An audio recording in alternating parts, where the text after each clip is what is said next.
तीन वृक्ष पितरों के तुल्य हैं। पहला पीपल, दूसरा बट वृक्ष, तीसरा बेलपत्र का।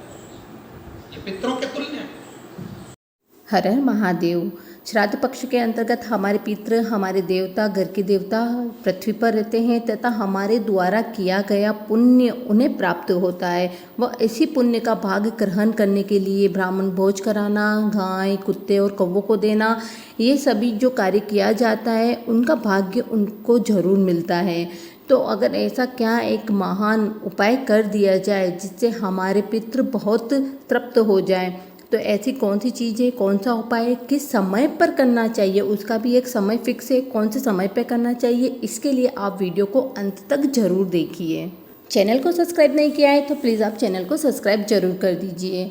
रातों को नींद उड़ जाना, कितनी बार ऐसा होता है कि रात में नींद आ जाती है और उसके बाद थोड़ी देर बाद उड़ जाती है नींद, फिर बेचैनी होना, फिर वापस से कोशिश करने के बाद भी अगर नींद नहीं आती है, भूख लगना, प्यास लगना और मन परेशान होना, विचलित होना, मन में बुरे बुरे ख्याल आना और कितना ही करने के बाद अगर नींद नहीं आती है, घर के अंदर महिलाओं में छोटी से छोटी चीज़ के लिए विवाद हो जाना और इतना विवाद हो जाना कि घर के अंदर अधिकतर ग्रह कलेश रहता हो, या फिर देरानी जेठानी की नहीं बनती, सास बहू से नहीं बोलती हो, इस तरह का माहौल अगर घर के अंदर होता है, बच्चे छोटी छोटी बातों को लेकर नाराज हो जाते हैं, घर में अशांति बनी हुई रहती, कोई किसी की बात को मानने को तैयार नहीं होता है, अगर ये सारे लक्षण दिखाई देते हैं तो समझ जाना पितृदोष भयंकर है। 1 रुपया कमाओ और 1.5 रुपया, 1.25 रुपया खर्च हो जाता हो, घर में कभी भी इनकम नहीं रहती है, वहाँ पितृदोष जरूर होता है। पक्ष के अंतर्गत आप नाना प्रकार के उपाय कर भी रहे होंगे अपने पितरों को प्रसन्न करने के लिए, पर एक छोटा सा उपाय, सिर्फ एक पानी और दूध की कुछ बूंदों का उपाय आपको पितृदोष से हमेशा के लिए मुक्ति दिला देगा। 3 ऐसे वृक्ष हैं दोस्तों जिनमें पितरों का निवास स्थान रहता है। पीपल का पेड़, बरगद का पेड़ तथा बेलपत्री का पेड़, इनके अंतर्गत हमारे पितृ निवास करते हैं। इसका भी एक समय होता है, वो समय है सुबह 10 बजे से 12 बजे तक पितरों का निवास इन पेड़ों के अंदर रहता है।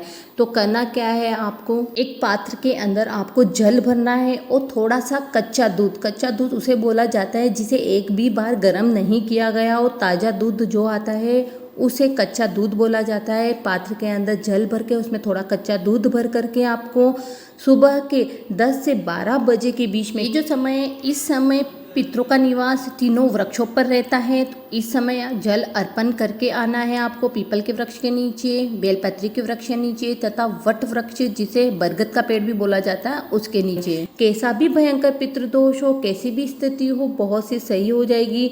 और ये पितृ पक्ष के अंतर किया जाए तो अति उत्तम होता है, क्योंकि इस समय हमारे पितृ साक्षात वहाँ निवास करते हैं, क्योंकि वो अभी पृथ्वी पर रहते हैं। तो प्लीज़ आप ये कार्य जरूर करिए और हमेशा खुश रहिए। तीनों पेड़ों में से किसी भी एक पेड़ के नीचे आप ये उपाय कर सकते हो। प्रैक्टिकल कर देते